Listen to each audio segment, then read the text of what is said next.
Stephen Fry, on God. Have a listen. Suppose what Oscar believed in as he died, in spite of your protestations, suppose it's all true, and you walk up to the pearly gates and you are confronted by God. What will Stephen Fry say to him, her, or it? I will basically, what's known as theodicy, I think. I'll say bone cancer in children? What's that about? How dare you? How dare you create a world in which there is such misery that is not our fault? It's not right. It's utterly, utterly evil. Why should I respect a capricious, mean-minded, stupid God who creates a world which is so full of injustice and pain? What an astounding, ignorant arse. He thinks that cancer in children is God's work. He thinks that the injustice and pain felt on earth is God's work. No, no, no. This is the Rockefellers' work. This is the Rothschilds' work. God didn't do this, you ill-informed narcissistic prick. Whether you believe in God or not, whether you believe God is a man on a cloud with a big fluffy white beard or not, whether you believe God is an energy force, look past your own nose, Fry, and do some fucking research. I thought a lot more of you than that, Stephen.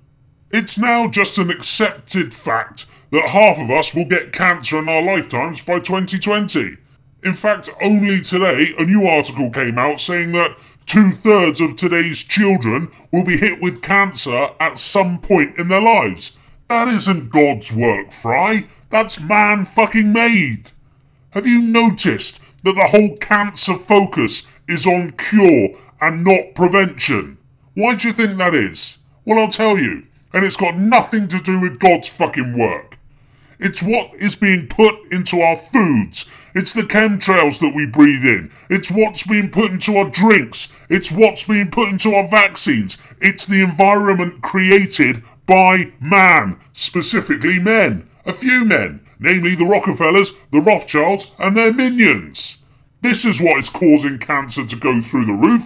You see, there just isn't any profit in preventing people getting cancer. Cancer treatment makes big business fucking oodles of cash. It's a multi-billion pound industry.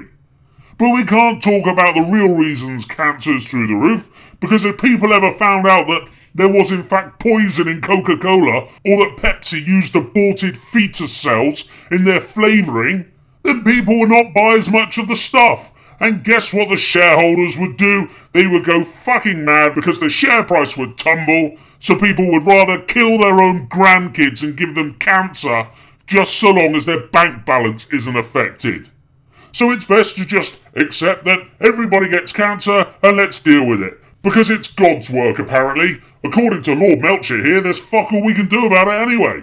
Why don't you get all sanctimonious and ask Bill fucking Gates, how dare you, about him paralysing over 47,000 children in India with his polio vaccine? That's not God's work, Stephen. That's Bill fucking Gates's work. The pain and suffering you talk of, well again, fuck all to do with God. That's mainly down to international bankers holding countries to ransom. But do you know what is down to God? And what could be seen as a fucking huge crime against humanity? And that is the likes of you having such a huge public profile and yet being so utterly ignorant and to blame God for what is corporate man's doing. Wake up, Fry.